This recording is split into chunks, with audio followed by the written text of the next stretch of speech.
మాఘపురాణం 4వ అధ్యాయం. పులిముఖం గల గంధర్వుని వృత్తాంతమును దిలీపునికి వివరించిన తరువాత మాఘమాసమాత్యం గురించి వశిష్ఠుడు తిరిగి ఇట్లు చెప్పుచుండెను. పూర్వకాలమున కుత్సురుడను పేరుగల విప్రుడొకడుండెను. అతడు కర్దమముని యొక్క కుమార్తెను వివాహమాడెను. కొంతకాలమునకు ఆ దంపతులకు ఒక కుమారుడు జన్మించెను. కుమారునికి 5వ ఏడు రాగానే ఉపనయనం చేసెను.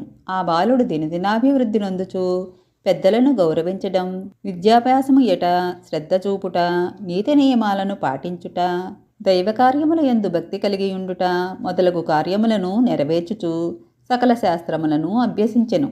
ఈ విధముగా కొంతకాలము గడిచెను. ఆ బ్రాహ్మణ బాలునకు యుక్త వయస్సు వచ్చెను. అతనికి దేశాడనకు బోవలయునని కోరిక కలిగి తీర్థయాత్రలకు బయలుదేరేను. అనేక పుణ్యక్షేత్రములను దర్శించుచు సిద్ధులను సేవించుచు మాఘమాసము వచ్చున్నప్పటికీ కావేరీ నదీ తీరమునకు చేరుకున్నాడు. నా పుణ్యఫలం కొద్దీ ఈ మాఘమాసంలో నాకు కావేరీ స్నానయోగం లభించింది. ఇది నా భాగ్యం అని ఆ విప్రయుకుడు అనుకుని సంతృప్తి చెందెను.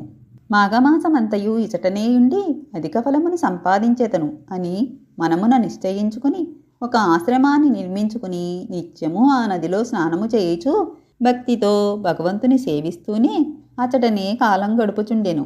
ఆ విధముగా నదీ తీరమున 3 సంవత్సరములు ఉండి అత్యధిక పుణ్యఫలము సంపాదించెను. ఆ తర్వాత అన్ని కోరికలను సంపాదించుటకు ఘోరతపమాచరించవలయునని తలంచి ఆ సమీపమందొక పర్వతముపై తపస్సు చేసుకొని సంకల్పించి తపస్సు చేయ మొదలెడెను. అట్లు కొంతకాలము నిష్ఠతోనూ నిశ్చల మనస్సుతోనూ తపస్సు చేయుచుండెను. అతని దీక్షకు శ్రీమన్నారాయణుడు సంతోషించి ప్రత్యక్షమయ్యెను. ఆ విప్రయువకుడు కన్నులు తెరిచి చూసేసరికి శంఖచక్ర గదాధరుడై కోటి సూర్యుల ప్రకాశముతో ఉన్న శ్రీహరి నిండు విగ్రహాన్ని చూశాడు. అమితానందముతో సాష్టాంగ నమస్కారము చేసి చేతులు జోడించి అనేక రీతుల స్తోత్రము చేశాడు. ఈ విధముగా స్తుతించిన ఆ బ్రాహ్మణ యువకుని భక్తిభావమునకు శ్రీహరి సంతసమంది అతనిని ఆశీర్వదించి ఇట్లు పలికెను. ఓ విప్రకుమార, నీవు భక్తి ప్రభావంచే నన్ను ప్రసన్నుని చేసుకొంటివి.